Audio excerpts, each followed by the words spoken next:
guys, I was making another video for you guys. It's 1 in the morning, I just got from work. So, I got a perfect video for you guys. It's, like I said, I was turning Annabelle doll. I didn't know what to make a video about. This popped up, so.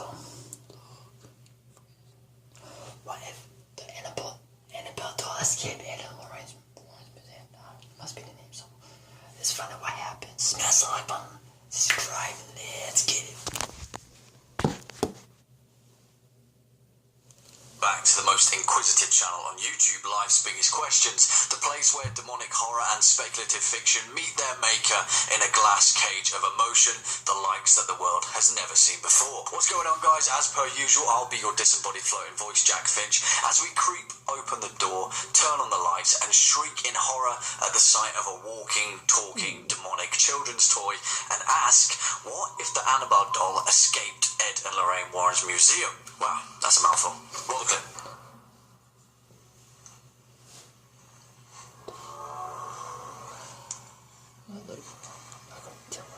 Is that Annabelle dolls? Now, if you've never heard of the New England Society for Psychic Research, then you'll be forgiven because paranormal investigation isn't for everyone, particularly the faint of heart. But in 1952, husband and wife duo Ed and Lorraine Warren founded the oldest ghost hunting group in New England, which went on to spawn one of the widest collections of the allegedly otherworldly, a host of demonic artifacts and items that are cursed and shrouded in paranormal mystery. Based in Monroe, Connecticut, the Warrens Occult Museum allegedly hosts the largest array of obscure and haunted artifacts, items which were used in extremely dangerous occult activities and diabolical practices around the world. One of these items, perhaps the most iconic, is the ancient and evil Annabelle doll. Well, what would happen if that doll suddenly, and with nefarious purpose, sprung out of its glass cage and walked right out of its museum-based mausoleum? Well, let's find out. Before we jump into that, though, you all know the drill by now. If you're a fan of this video, the Warrens, Ancient and Evil Dolls, or just LBQ in general, then do the right thing and hit that thumbs up button, as well as sharing this video with your wider fan base of demonic friends. To get in touch with the creative team at LBQ, feel free to scour our information below. On with the show. According to legend, this particular demonic possession was a Raggedy Ann doll that was given to a student nurse in 1968.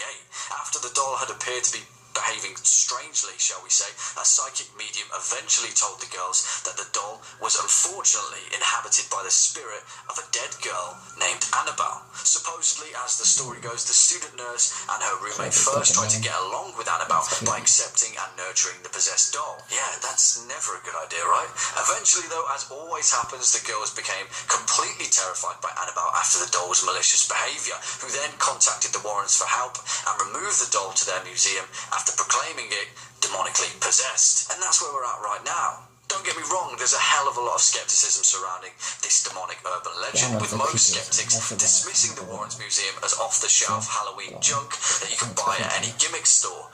Many studies have also shown that the Annabelle legend is an interesting case study into the relationship between pop culture and paranormal folklore, speculating that the cookie-cutter demonic doll first gave rise to films such as Child's Play, Puppet Master and Bride of Chucky, a frenzied response to the gothic fear of the uncanny, something not quite human. In all likelihood, the early Robert the Doll legend is mostly responsible for this, and as well as the Living Doll episode of The Twilight Zone.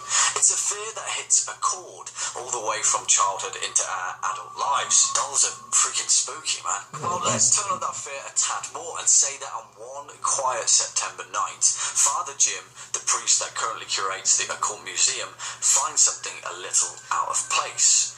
As he goes about his nightly business of shuffling around the place in his soft cloth sandals, Father Jim jingles his keys into the lock, where he notices that, strangely, the door to the museum is already ajar.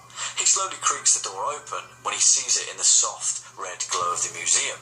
The glass case that Annabelle inhabits, with a placard that reads, "Warning, positively do not open," alongside a tarot card of the devil. It's smashed and the broken glass lays shattered on the floor.